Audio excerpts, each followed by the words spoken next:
Boa noite. O caso Lutero continua sendo alvo de muita polêmica entre cristãos protestantes e católicos.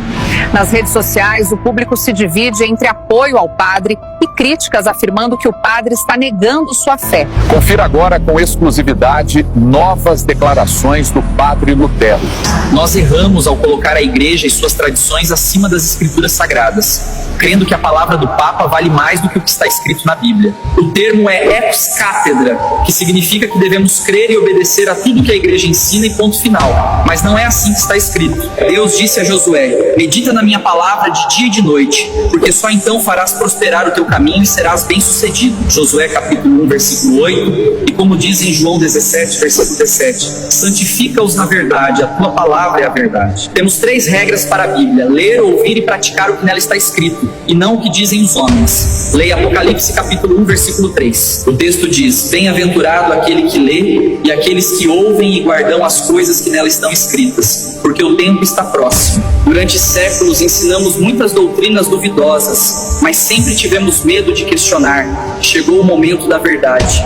Em Mateus 15, versículo 9 diz: mas em vão me adoram, ensinando doutrinas que são preceitos de homens. Em muitas coisas andamos na contramão das escrituras. Em 1959 chegamos ao ponto de proibir a leitura da Bíblia. Veja o alerta de Atos capítulo 5, versículo 29, que diz: mas importa obedecer a Deus do que aos homens. Seja como os irmãos de Bereia, que consultavam a Bíblia para comprovar o que Paulo ensinava. Atos 17, do 11 ao 12. Mas aí entra um grande problema teológico. Usamos a Bíblia Vulgata como referência de nossa fé católica, e ela tem 7 livros a mais. Esses livros deuterocanônicos são livros apócrifos. São eles: Tobias, Judite, Sabedoria, Eclesiástico, Baruque, 1ª e 2ª Macabeus. Livros apócrifos são livros que não foram reconhecidos como inspirados por Deus. Eles foram reprovados pelas comunidades cristãs da época, que tinham conhecimento dos ensinos de Jesus, e pelos judeus. Eles estão cheios de textos que não são confirmados pelo restante da Bíblia, e por isso foram reprovados na Reforma Protestante no século XVI. Mas e por que então a Igreja Católica adotou estes livros? Porque o Concílio de Trento, em 1546, decidiu. Desde o Édito de Tessalônica, no ano 380 d.C., Roma passou a se declarar cristã. Mas essa mudança trouxe uma mistura perigosa. Práticas pagãs se fundiram à nova fé, criando um sincretismo que marcou toda a história da igreja. E para apoiar isso, aprovaram os apócrifos. Os apócrifos trazem isoladamente, sem contexto bíblico, a base para algumas de nossas doutrinas, como oração a anjos, Tobias capítulo 12, versículo 9, e no restante da Bíblia diz que devemos orar somente a Deus.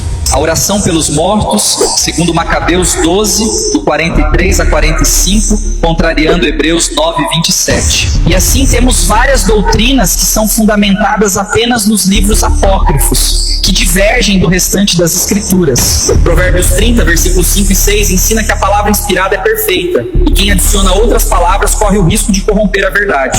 Vale ressaltar que mesmo com esses 7 livros a mais, é possível derrubar a maioria de nossas crenças usando o princípio da ratificação. É preciso que haja mais textos bíblicos confirmando aquele mesmo assunto para que ele seja válido e visto como algo a se aplicar. Em 2 Coríntios capítulo 13, versículo 1, está escrito: pela boca de 2 ou 3 testemunhas se estabelecerá toda a palavra. Então qualquer texto sem contexto se torna um pretexto para pregar heresias.